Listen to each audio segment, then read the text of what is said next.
Halo semuanya para pecinta manhwa, kali ini Mimin akan melanjutkan cerita sang barbarian dari daratan terlarang yang menginjakkan kakinya di dunia luar dengan kekuatan yang tak terkalahkan.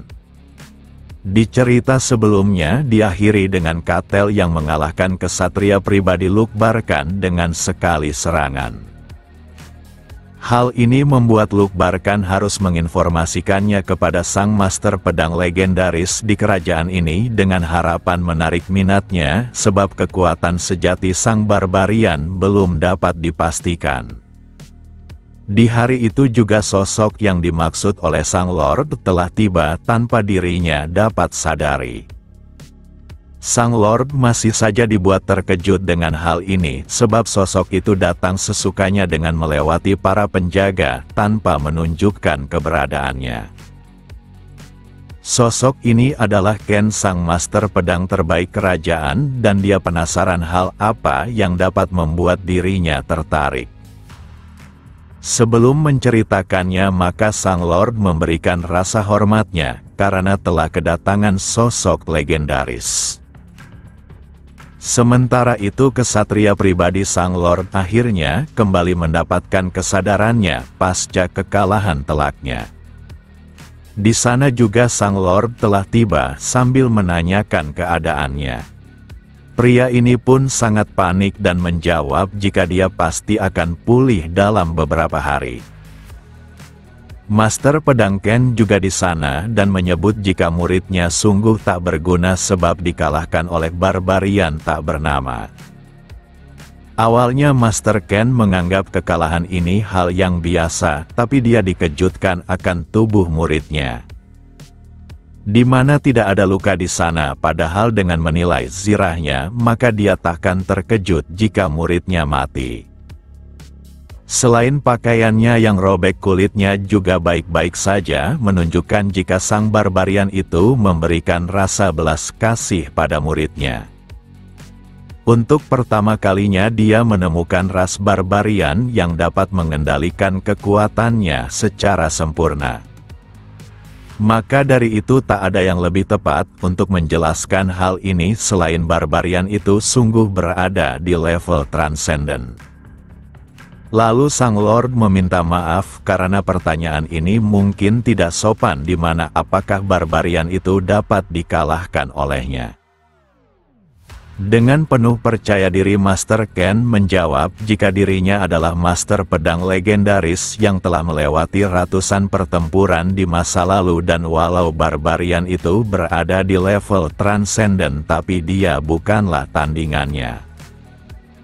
Dengan memikirkan secara keseluruhan awal pertandingan hingga akhir, maka Master Ken yakin barbarian itu tidak dapat menggunakan aura. Tapi hal yang ditunjukkannya juga sungguh mustahil, dan apakah terdapat teknik rahasia maupun cara khusus yang membuat barbarian dari daratan terlarang berbeda dari ras barbarian pada umumnya? Awalnya sang Lord tidak percaya jika barbarian itu berasal dari sana, tapi kekuatannya sungguh di level yang berbeda. Walau legenda tentang ras barbarian yang hidup di daratan terlarang ada, tapi kebenarannya belum dapat dipastikan. Bagi Master Ken, mempercayai hal tersebut tampaknya sangat berlebihan. Bisa saja barbarian itu adalah entitas lain yang sedang melakukan penyamaran.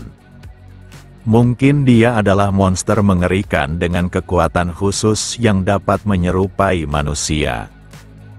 Namun setelah memikirkannya lebih jauh, maka hal itu pasti lebih mustahil dari dugaan pertamanya.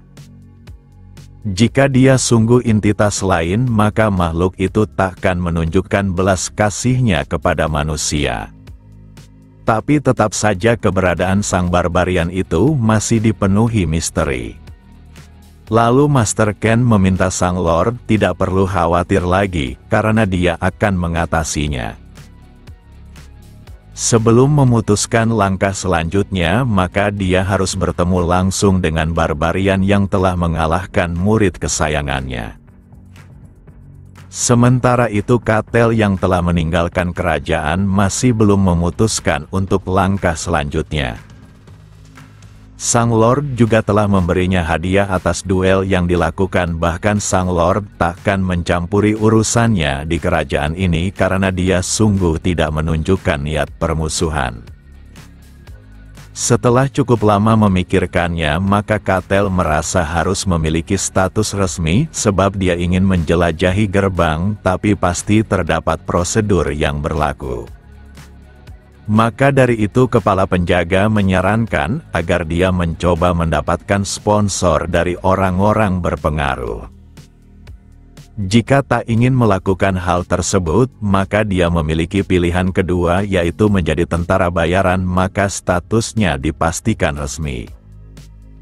Hanya saja jika dia gagal mencapai level tertentu sebagai tentara bayaran, maka nasibnya juga sama saja dengan pesuruh. Setelah mendengar ucapan itu, kedua mata Katel berbinar saking bersemangatnya.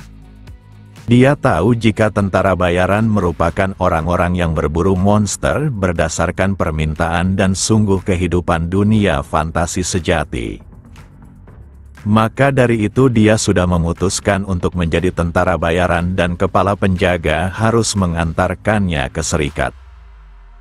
Walau menjadi tentara bayaran terdengar menjanjikan, tapi seseorang yang lemah tanpa status akan diperlakukan seperti sampah yang menyedihkan. Selain itu, tentara bayaran yang tidak cukup kuat seringkali mati di dalam misi, bahkan terkadang dijadikan tumbal oleh kelompok lainnya. Beralih ke dalam serikat di mana terlihat dua orang yang sedang bertarung. Sementara yang lainnya menikmati pertunjukan itu, bahkan mereka membuat taruhan akan siapa yang menang. Lalu gadis ini menanyakan kepada rekannya terkait kabar para pemula hari ini.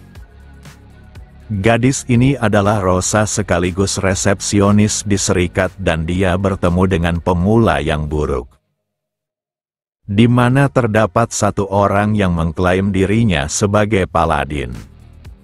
Ditambah dua orang lainnya yang sungguh aneh, dan mereka berdua tampak tidak menjanjikan. Rosa sungguh merasa bosan dan berharap ada pemula yang baik, tak seperti sebelumnya yang terlihat pembohong. Di saat yang sama Katel telah tiba dengan senyuman ramahnya karena tak sabar mendaftar. Orang-orang yang melihat kedatangannya sangat terkejut karena belum pernah ada ras barbarian yang menginjakkan kakinya di wilayah kerajaan. Tanpa pikir panjang, Katel mengungkapkan niatnya untuk menjadi tentara bayaran. Rosa pun berusaha meladeninya meski tubuhnya harus gemetaran saking takutnya. Hal yang sangat dibutuhkan oleh Katel adalah status yang diakui secara resmi dan Rosa paham, tapi untuk melakukan itu maka Katel harus menunjukkan prestasi yang hebat. Langkah awal pendaftaran Katel harus membayar 5 koin tembaga ditambah mengisi biodata identitasnya. Hanya saja Katel tidak mengingat usianya dan Rosa akan mengisi sesuai perkiraannya saja. Dengan ini maka Katel mendapatkan tanda pengenal yang melambangkan dirinya sudah menjadi bagian dari tentara bayaran. Katel yang mendapat identitas itu merasa sangat gembira. Tanpa pikir panjang dia ingin langsung mengambil misi.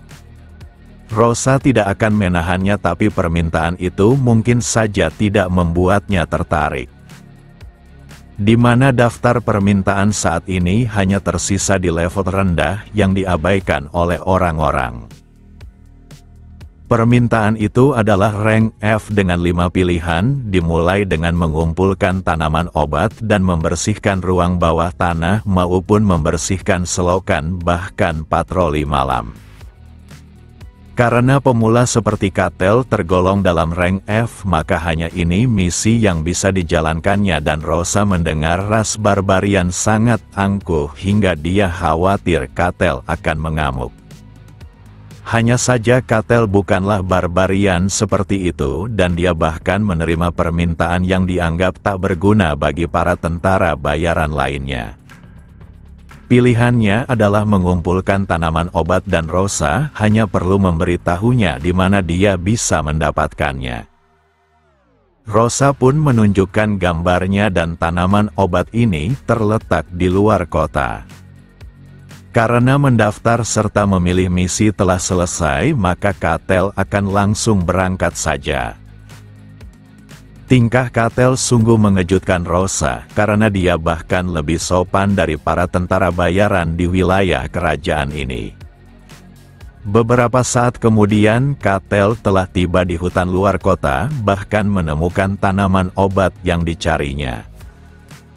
Karena cuacanya sungguh menyengat, maka Katel telah mempersiapkan pelindung kepalanya, dan dia harus segera menyelesaikan misi pertamanya dengan sempurna.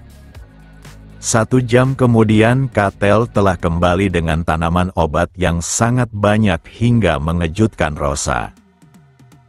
Untuk pertama kalinya Rosa melihat seseorang membawa tanaman obat sebanyak ini dan dia menduga jika Katel pasti menghancurkannya begitu saja untuk dikumpulkan. Namun setelah memeriksanya semua kondisi tanaman dalam keadaan baik. Sebagian besar para tentara bayaran akan langsung mencabutnya sekaligus membuat daya jualnya anjlok, tapi Katel sangat berbeda. Kemudian Katel tersipu sambil memberitahu jika dia memiliki tubuh yang besar dan menakutkan, tapi sebenarnya dia memiliki hati lemah lembut. Lalu Katel mendapatkan upah pertamanya sebagai tentara bayaran. Walau hadiah itu hanya cukup untuk membeli makanan termurah, tapi hasil kerja kerasnya sungguh nikmat. Dia benar-benar tersentuh karena hal yang diimpikannya mulai terwujud satu persatu. Tak hanya itu, dia juga meminta misi lainnya. Rosa mengira barbarian di depannya pasti akan marah karena hadiahnya sangat kecil, tapi dia malah begitu gembira. Bagi Katel, matahari masih bersinar, menandakan dia masih punya banyak waktu untuk bekerja. Dengan ini maka Rosa makin takut sebab barbarian di depannya sungguh aneh. Sejauh ini Katel telah menyelesaikan 3 tugas dengan sangat baik. Berdasarkan pengamatan Rosa, maka Katel terlihat menyukai pekerjaan bersih-bersih dan ini membuat semuanya makin aneh. Pekerjaannya kali ini adalah membersihkan gudang dan dia telah tiba di tempat tersebut. Sang pemilik gudang yang melihatnya sangat terkejut dan hampir berteriak jika Katel terlambat memperkenalkan dirinya sebagai utusan dari serikat. Walau dia begitu menyeramkan, tapi pekerjaan yang dilakukannya sangat sempurna, bahkan diatasi dengan waktu yang singkat melalui keunggulan fisiknya. Kemudian dia membersihkan jalanan dan pada percobaan pertama dia kesulitan mengendalikan kekuatannya, tapi setelah itu dia melakukannya dengan baik. Di sisi lain, sang master pedang legendaris tak mengerti kenapa barbarian tersebut melakukan pekerjaan seperti itu. Padahal dia adalah manusia super yang mampu mengguncangkan kerajaan ini, bahkan dengan menunjukkan kekuatannya, maka semua orang pasti akan tunduk padanya. Namun dia malah menikmati pekerjaannya dengan melakukan yang terbaik. Kenyataan sesosok barbarian sangat kuat merupakan hal aneh, tapi melihatnya bersikap seperti itu jauh lebih aneh. Walau tubuhnya sangat kekar, tapi dia bersikap seperti manusia yang lemah lembut. Pada keesokan harinya, Katel baru saja terbangun dan langsung melihat hadiah dari pekerjaannya. Dia telah menyelesaikan 15 permintaan di hari pertamanya dan ini adalah hasil tertinggi bagi para pemula rank F. Sekarang dia akan memulai hari keduanya, dan sangat penasaran hal menarik apa yang akan ditemukannya. Saat Katel berjalan di tengah kota, maka anak-anak yang melihatnya pasti menangis saking takutnya. Orang-orang juga menaruh perhatian padanya, sebab tak mengerti bagaimana bisa seorang barbarian diizinkan masuk di wilayah kerajaan. Meski orang-orang memperlakukannya seperti ini, tapi Cattell mengabaikan mereka dengan harapan orang-orang itu segera tidak menganggapnya berbahaya. Lalu langkahnya terhentikan saat melihat sebuah perpustakaan. Saat masuk ke dalam, Cattell langsung mengungkapkan keinginannya untuk membaca beberapa buku. Sang pemilik toko awalnya ketakutan, tapi barbarian di depannya tampak begitu menikmati buku di tangannya. Master Ken masih bersembunyi dan dia tak menyangka seorang barbarian dapat membaca bahkan tertarik mempelajari buku itu. Selama ini ras barbarian terkenal akan kebrutalannya, dan apakah barbarian di wilayah terlarang memiliki budaya berbeda? Satu hal lagi, mungkin saja hanya Cattell yang berbeda dari seluruh ras barbarian yang ada di dunia ini.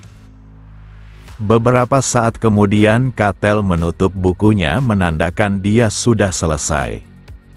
Berdasarkan informasi yang dibacanya terkait insiden beberapa tahun silam di mana Milena menjual senjata pada pihak kerajaan, namun mereka tetap kalah. Hal ini mengakibatkan kerajaan sudah tidak berdaya berbanding terbalik dengan kekaisaran yang sudah menguasai setengah dari dunia manusia, bahkan terus memperluas wilayahnya. Cattell penasaran apakah kekaisaran masih saja menginginkan dominasi mutlak, padahal monster di daratan terlarang jauh lebih kuat. Karena buku tentang histori terbaru dari kerajaan sudah dirinya baca, maka giliran buku terkait makhluk non-manusia serta misteri yang ada di dunia ini. Diceritakan di dunia ini terdapat gua yang dibanjiri oleh kristal langka. Terdapat juga kota di langit yang luar biasa. Kemudian terdapat ras elf yang tidak diketahui lokasinya, meskipun penguasa hebat sudah berulang kali mencarinya. Dengan informasi ini, maka Cattell merasa sungguh beruntung, karena dia telah bertemu dengan para elf bahkan memasuki tempat dewa mereka. Lalu dia dikejutkan tentang keberadaan tempat yang seperti wilayah daratan terlarang gurun putih. Wilayah seperti itu disebut juga zona para iblis yang menolak keberadaan manusia disertai makhluk asing mengerikan. Zona iblis selanjutnya adalah hutan yang dipenuhi kesunyian dengan tingkat bahaya yang mustahil dilewati manusia. Lalu terdapat zona iblis sejati yang menyeret dunia dalam kejahatan. Kemudian yang terakhir adalah zona iblis gurun putih, tempat Cattell berasal. Cattell sungguh takjub akan banyaknya misteri di dunia ini, dan dia merasa harus memasuki tiap wilayah terlarang tersebut untuk mendapatkan lawan yang menghibur. Karena hanya ini informasi yang tersedia, maka Cattell menyudahi pelajarannya hari ini. Beberapa saat kemudian Cattell telah tiba di Serikat untuk mengambil misi di hari keduanya. Di sisi lain, Master Ken yang sudah bosan mengintai merasa harus berbicara langsung saja kepada barbarian itu. Beralih ke malam hari di mana Cattell berjalan pulang pasca menyelesaikan 15 misi. Meski hanya misi rendah, tapi dia tetap berhasil mengumpulkan cukup banyak uang.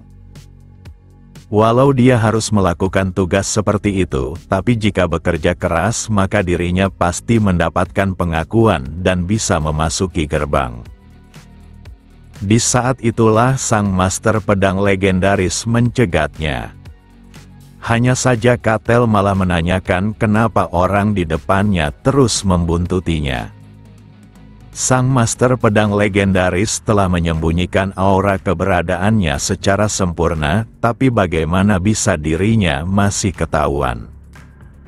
Tak peduli seberapa kuat indera sang barbarian, tapi merasakan kehadirannya harusnya mustahil. Tapi yang lebih mengejutkan adalah kenyataan Cattell yang menganggapnya sebagai bandit yang mau mencuri uang hasil jerih payahnya.